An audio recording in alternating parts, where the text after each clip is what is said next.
The Lord be with you. A reading from the Holy Gospel according to Luke. At that time, so many people were crowding together that they were trampling one another underfoot.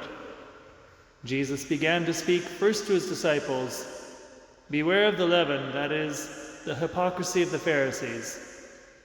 There is nothing concealed that will not be revealed, nor secret that will not be known.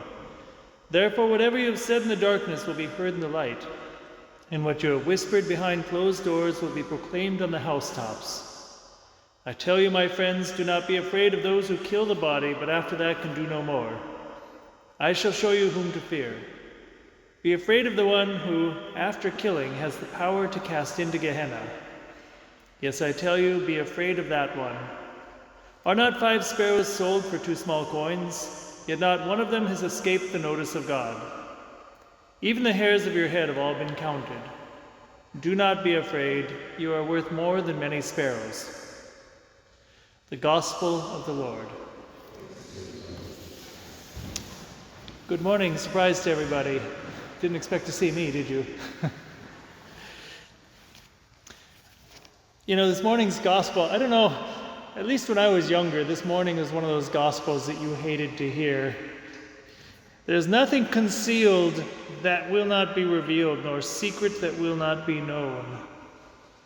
What you've said in the darkness will be heard in the light. Imagine that one, all you gossipers. What's said in the darkness will be heard in the light. What you've whispered behind closed doors will be proclaimed on the housetops. You know, I remember when I entered the seminary, and we were guys in our early 20s. And this gospel would come up, and the idea was almost like all of your worst, deepest, and darkest thoughts, and all the times that you were mean, or you looked at somebody the wrong way, or really all those most embarrassing things. And it's going to be like Monday Night Football with the slow motion, reverse angle camera, and everybody, all of creation, every human being that has ever existed is going to be there watching you every time something really horrible happened. And I think we can look at it that way sometimes and think, oh my goodness, really? And kind of operate from a place of fear. And in a certain sense, there's some truth to that. It is true. There is absolutely nothing that we do or say or think or whatever that in the end is not going to come out in the wash. The good news is, if you are going to go to heaven, part of going to heaven means that you have died to yourself, and in a certain sense, it won't matter. But I think there's another way of looking at this gospel, because if we are looking at this gospel and seeing that line and looking at it as a cause for fear, there's already something wrong. Because that means we're focusing on, I've got to avoid doing bad things. I really would like to do some of these bad things, and I've got to avoid doing them. And again, the bad things can be our thoughts, careless glances, just looking at people walking down the street, or judgments, or anger, or resentments, whether or not we express them. But it's also true that none of our good actions or good thoughts or little hidden sacrifices, none of those will be hidden either. And this is where the saints come from. How many saints have there been in history that nobody really knew was that holy, and then or it just wasn't really a publicly acknowledged thing? And then bit by bit, one individual and another individual, people that had individual knowledge of those saints start coming forward, and then we realize this person was living a heroic, hidden, sacrificial life. How many nuns, for example, in cloistered convents, or how many missionaries out there in their loneliness, how many Catholics are living day to day hidden, generous sacrifices and lives of prayer and lives of charity that the world doesn't see, but God sees it.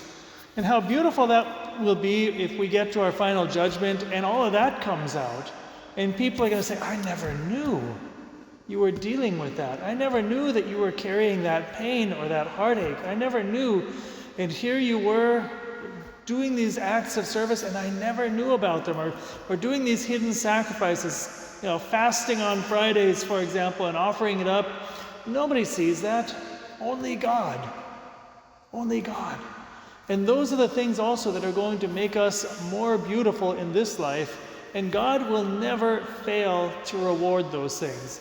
One of the anecdotes from the saints that always inspired me, I guess you've all heard of St. Teresa of Avila, right? She's one of the great mystics from the 1500s. She was a little after St. Ignatius of Loyola. I think they probably overlap, but she was a little younger.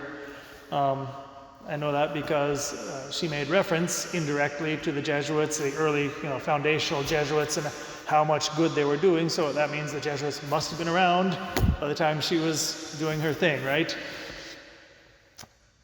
But when one of her spiritual directors was also a saint, he was a Franciscan by the name of Pedro de Alcantara, St. Peter of Alcantara, and he was older than her, so eventually he died. And one time when she was praying, he appeared to her, and he said to her, because he had lived an extremely austere and penitential life, and he appeared to her gloriously and full of joy, and he said, what a happy thing, every one of those sacrifices that he lived in his life, said what a blessed thing they were, and now he is experiencing in heaven the reward for every single one of those sacrifices and prayers and acts of love and charity.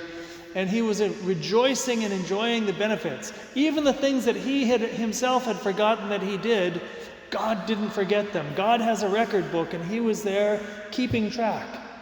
And what a beautiful thing it will be at the end of our lives then, if we go through our earthly lives like that, not even keeping track, just simply moment to moment saying, how can I love more? How can I make little sacrifices? How can I do little hidden acts of kindness that maybe nobody's even going to see? But knowing that God is keeping a record, he will see them, and that none of those prayers or sacrifices or acts of kindness will go without its reward. And in that case, we won't have to worry about getting to the Last Judgment and everybody going, in the name of the Father, and the Son, and the Holy Spirit.